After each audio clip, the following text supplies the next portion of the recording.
Hi friends, అందరూ ఎలా ఉన్నారు? నేనైతే చాలా చాలా బాగున్నాను.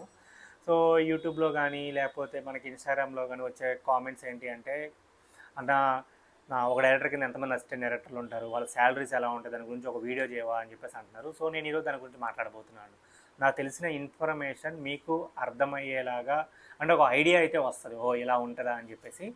సో వీడియో స్టార్ట్ చేసే ముందు ఒకటే, మన ఛానల్లో ప్రతిరోజు ఈవినింగ్ 6కి నేను వీడియో అప్లోడ్ చేస్తాను. సో చూడండి, ఈ వీడియో చూడండి, అలానే ప్రీవియస్ వీడియోస్ కూడా చూడండి, ఖచ్చితంగా మీకు హెల్ప్ అవుతాయి అని చెప్పేసి అనుకుంటున్నాను. అంతే. సో మనం టాపిక్లోకి వెళ్ళిపోతే, బేసిక్గా కంప్లీట్గా ఒక డైరెక్షన్ టీమ్ని డిసైడ్ చేయడం అనేది బడ్జెట్ని బట్టి ఉంటుంది, లేదా ఒక డైరెక్టర్ని బట్టి ఉంటుంది, లేదా ప్రొడ్యూసర్ని బట్టి కూడా ఉంటుంది కొన్నిసార్లు. సో ఫిక్స్డ్గా ఇదిగో ఇంతమంది అనేది ఉండదు. నేను ఒక ఎగ్జాంపుల్గా చెప్తాను, సో మీరు కూడా అలానే తెలుసుకునే ప్రయత్నం చేయండి. సో ఒక డైరెక్టరు, ఆ డైరెక్టర్ తర్వాత కో డైరెక్టర్ ఉంటారు. సో కో డైరెక్టరు తర్వాత అసోసియేట్ డైరెక్టర్స్ ఉంటారు. కొన్నిసార్లు చీఫ్ అసోసియేట్ డైరెక్టర్ కూడా ఉంటాడు. ఆ తర్వాత అసోసియేట్ డైరెక్టర్ల తర్వాత అసిస్టెంట్ డైరెక్టర్లు, దెన్ అసిస్టెంట్ డైరెక్టర్ తర్వాత ఒక అప్రెంటిస్ కూడా ఉండొచ్చు, ఏడీస్. అండ్ ఇప్పుడు ఒక్కొక్క దానికి ఎంతమంది ఉండొచ్చు అంటే, మెజారిటీ కో డైరెక్టర్ అంటే ఒక్కళ్ళు ఉంటారు చాలా చాలా సినిమాలు. అంటే నేను ఒక 10 CR బడ్జెట్ 15 CR వరకు అయితే మీరు అనుకోండి. దెన్ ఇప్పుడు అసోసియేట్ డైరెక్టర్లు ఇద్దరు ఉండొచ్చు, ముగ్గురు కూడా ఉంటారు. సో డిపెండ్స్ ఆన్ క్యాస్టింగ్, ఆ సినిమాని బట్టి. దెన్ అసిస్టెంట్ డైరెక్టర్లు ఓకే, మినిమం అంటే 3 నుంచి 4, 5, 6 వరకు కూడా ఉండొచ్చు. అంటే అప్రెంటిస్లు ఒకరు లేదా ఇద్దరు ఉంటారు. సో కంప్లీట్ ఇదంతా కూడా నేను ఇందా చెప్పాను కదా, వాళ్ళ మీద డిపెండ్ అయి ఉంటుంది. దెన్ అసలు వీళ్ళ శాలరీస్ ఎలా ఉంటాయి, ఎందుకంటే చాలామందికి క్యూరియాసిటీ ఏంటంటే అసలు శాలరీస్ ఎలా ఉంటాయి సినిమా. చాలామంది నేను సినిమాలకు అంటే ఆ సినిమా పనిచేసాను, అది రిలీజ్ అయినప్పుడు అబ్బా కోట్లు కోట్లు సంపాదిస్తారు, లక్షలు లక్షలు సంపాదిస్తారు అని చెప్పేసి మా అమ్మ వాళ్ళు చెప్తుంటారంట. నువ్వేట్రా ఒక్క రూపాయి కూడా పంపించావు ఇంటికి అని. ఓ మీకు అలా అర్థమవుతుందా అనిపిస్తుంది నాకు కొన్నిసార్లు. బట్ యా, అంటే ఎక్స్పీరియన్స్ వచ్చిన తర్వాత మంచి శాలరీ అయితే ఉంటుంది. బట్ అలా లక్షల కోట్లు ఉండవు, అది నువ్వు డైరెక్టర్ అయిన తర్వాత సంపాదిస్తావు, అది వేరే విషయం. డబ్బులు అది వేరే విషయం. ఓకే, సో ఇప్పుడు శాలరీస్ ఎలా ఉంటాయో మాట్లాడదాం. సో ఇప్పుడు అప్రెంటిస్ ఏడీ అనుకోండి. సో వాడికి ఏంటి, ఫస్ట్ సెట్ ఎక్స్పీరియన్స్, అంత ఎక్స్పీరియన్స్ లేదు, ఫస్ట్ అవకాశం కాబట్టి మ్యాక్సిమం ఫ్రీగా చేయమంటారు, లేదంటే ఈ ట్రావెల్ ఖర్చులు ఇస్తారు. సో అంతే తన ఏడీ, తన శాలరీ. ఆ తర్వాత ఏంటి, అసిస్టెంట్ డైరెక్టర్లు. సో ముగ్గురు లేదా నలుగురు ఉంటారు కదా. సో వాళ్ళకి శాలరీస్ ఎలా ఉంటాయి అంటే, మినిమం ఒక 10,000 నుంచి 20,000 మధ్యలో ఉంటాయి. డిపెండ్స్ ఆన్ వాడికి, అందులో కూడా ఎక్స్పీరియన్స్ చూస్తారు, ప్రీవియస్ సినిమాలు ఏం పనిచేశాడు దాన్ని బట్టి కూడా ఉంటుంది. దెన్ ఇప్పుడు అసోసియేట్ డైరెక్టర్ అనుకోండి, ఒక 25,000 నుంచి 30,000 వరకు ఉంటాయి. ఆ తర్వాత co director, depends on budget దాన్ని బట్టి. సో మినిమం ఒక 60 అనుకోండి, 60 నుంచి 1,20,000, 1,40,000 కూడా తీసుకునే వాళ్ళు నాకు తెలిసిన వాళ్ళు ఉన్నారు. సో అంతవరకు శాలరీస్ ఉంటాయి.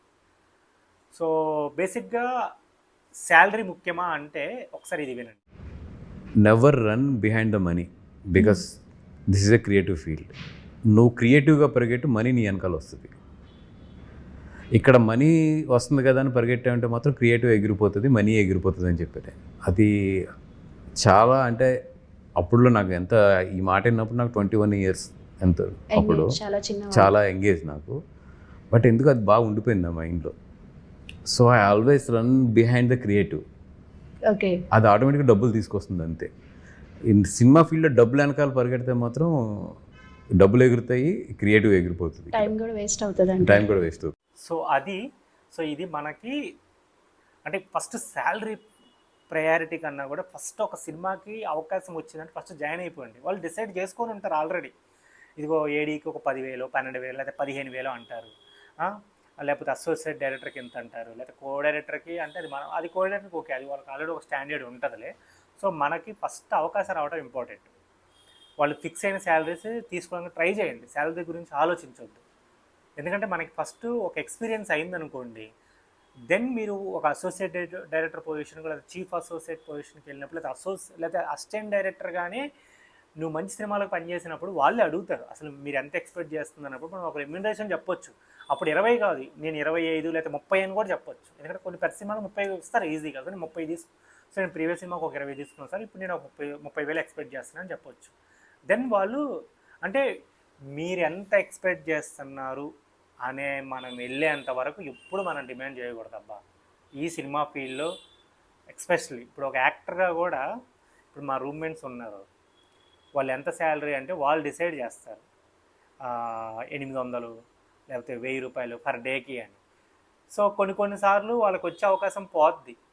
ఏట్రా అందరూ ఖాళీగా ఉన్నారు ఏట్రా అంటే, మేము 1200 అడిగాము, వాడు 800 ఇస్తా అన్నాడు, లేకపోతే 1000 రూపాయలు ఇస్తా అన్నాడు, అందులో ఛార్జీలకే 100 రూపాయలు అలా పోతాయంటే నేను ఒకటే చెప్తాను, బాబాయ్ నీకు ఆఫీస్కి పిలుచుకొని చైర్లో కూర్చొని నువ్వెంత డబ్బులు, మీ రెమ్యూనరేషన్ ఎంత అండి పర్ డేకి అని అడిగేంత వరకు ఆడు ఎంత ఇస్తే అంత తీసుకోండి, వెళ్ళండి, అది చాలా ఉత్తమం. నేను 5-6 సినిమాలు పనిచేయగలిగాను అంటే నాకు ఈ ఎక్స్పీరియన్స్ ఉంది, సో నాకు ఇంత డబ్బులు కావాలి, నాకు ఇదిగో ఇలాంటి రెస్పెక్ట్ కాదు, రెస్పెక్ట్ నేను తగ్గనులే, ఓకే సెలబ్రేట్ అసలు చంపుకోలేను, సో నాకు ఇలాంటి థింగ్స్ కావాలి, ఇలాంటి ఫెసిలిటీస్ కావాలి, నాకు ఎక్స్పీరియన్స్ ఉందని నేను ఎప్పుడు అనుకోలే. సో నేర్చుకుందాం కొత్త క్రాఫ్ట్. ఇది అంటే మనం డబ్బుల వైపు పరిగెత్తకపోతే క్రాఫ్ట్ వైపు పరిగెడితే డబ్బులు వస్తాయని మనకు తెలిసింది ఈ ఫీల్డ్. సో ఎందుకు మనం డిమాండ్ చేయటం? అండ్ నాకు యూట్యూబ్లో కానీ ఇన్స్టాగ్రామ్లో కానీ శాలరీ ఎంత అని దయచేసి కామెంట్ చేయకండి అబ్బా. అంటే ఒపీనియన్ మారిపోతుంది. అది ఎందుకు శాలరీ, నీకు శాలరీ మీద పని చేయాలనుకున్నాం అనుకో, జాబ్ చేసుకోవడం మనం బెటర్. లిటరల్లీ చాలామంది ఫ్రీగా చేయడానికి ఉన్నారు, నేను ఫ్రీగా చేయమని అనట్లా, వాళ్ళు డిసైడ్ చేస్తారు, సో దానికి చేయడానికి రెడీగా ఉండండి అంతే. సో అది చాలా మంచి విషయం, చాలా హెల్ప్ కూడా అవుతుంది. సో మీకు ఒక కంప్లీట్ అంటే ఒక చిన్న ఇన్ఫర్మేషన్ అయితే మీకు వచ్చింది అనుకుంటున్నాను. సో అది మన శాలరీస్ అలా ఉంటాయి. నేను నా లాస్ట్ శాలరీ, హయ్యెస్ట్ శాలరీ అయితే ఏడీగా పనిచేస్తాను, 30,000 తీసుకున్నాను అబ్బా. So that is my highest salary. So అంతకన్నా అయితే ఇక తర్వాత నేను మానేశాను, దెన్ ఇదిగో ఇలా ట్రై చేస్తున్నాను.